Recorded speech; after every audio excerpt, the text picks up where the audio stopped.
जो लोग अपने को देश हितैषी लगाते हों वह अपने सुख को होम करके, अपने धन और मान का बलिदान करके कमर कस के उठो। देखा देखी थोड़े दिन में सब हो जाएगा। अपनी खराबियों के मूल कारणों को खोजो। कोई धर्म की आड़ में, कोई देश की चाल की आड़ में, कोई सुख की आड़ में छिपे हैं। उन चोरों को वहाँ से पकड़ पकड़ कर लाओ, उनको बांध बांध कर कैद करो। हम इससे बढ़कर क्या कहें कि जैसे तुम्हारे घर में कोई पुरुष व्यभिचार करने आवे तो जिस क्रोध से उसको पकड़कर मारोगे और जहाँ तक तुम्हारे में शक्ति होगी उसका सत्यानाश करोगे, उसी तरह इस समय जो जो बातें तुम्हारे उन्नति पथ में कांटा हों उनकी जड़ खोद कर फेंक दो। कुछ मत डरो।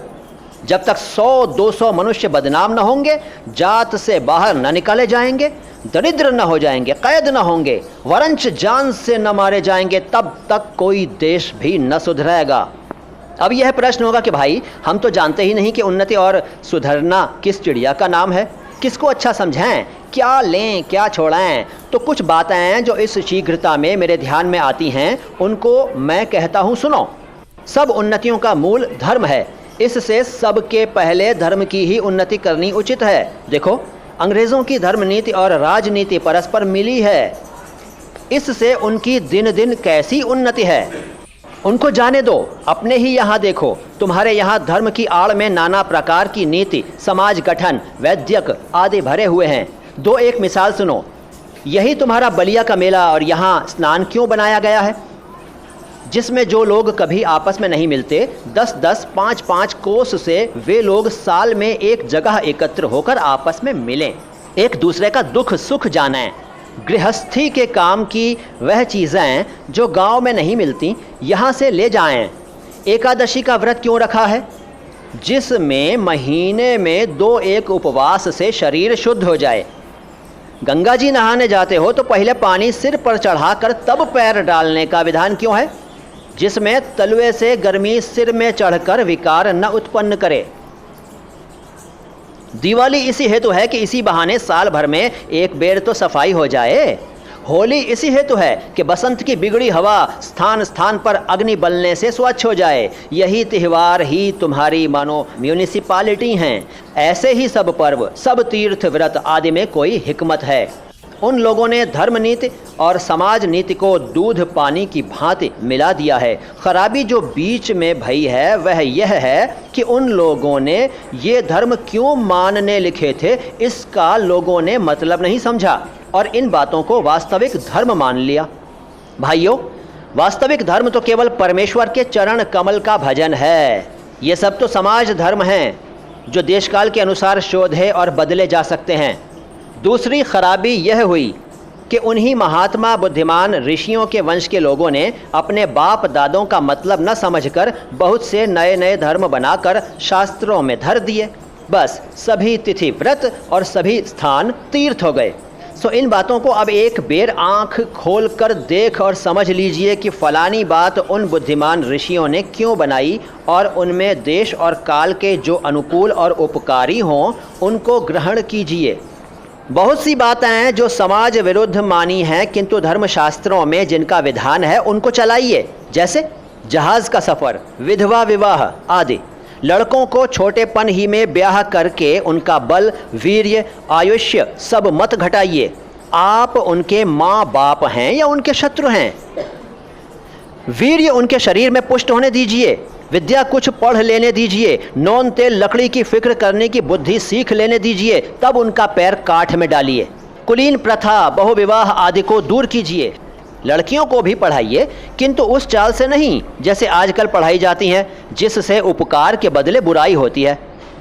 ऐसी चाल से उनको शिक्षा दीजिए कि वह अपना देश और कुल धर्म सीखें, पति की भक्ति कराएं और लड़कों को सहज में शिक्षा दें। वैष्णव, शाक्त इत्यादि नाना प्रकार के मत के लोग आपस का वैर छोड़ दें। यह समय इन झगड़ों का नहीं।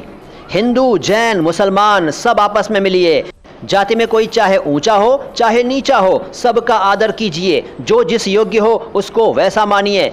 छोटी जाति के लोगों को तिरस्कार करके उनका जी मत तोड़िए। सब लोग आपस में मिलिए। मुसलमान भाइयों को भी उचित है कि इस हिंदुस्तान में बसकर वे लोग हिंदुओं को नीचा समझना छोड़ दें। ठीक भाइयों की भांति हिंदुओं से बर्ताव करें। ऐसी बात जो हिंदुओं का जी दुखाने वाली हो न करें। घर में आग लगाए तब जिठानी द्योरानी को आपस का डाह छोड़कर एक साथ वह आग बुझानी चाहिए। जो बात हिंदुओं को नहीं मयस्सर हैं वह धर्म के प्रभाव से मुसलमानों को सहज प्राप्त हैं।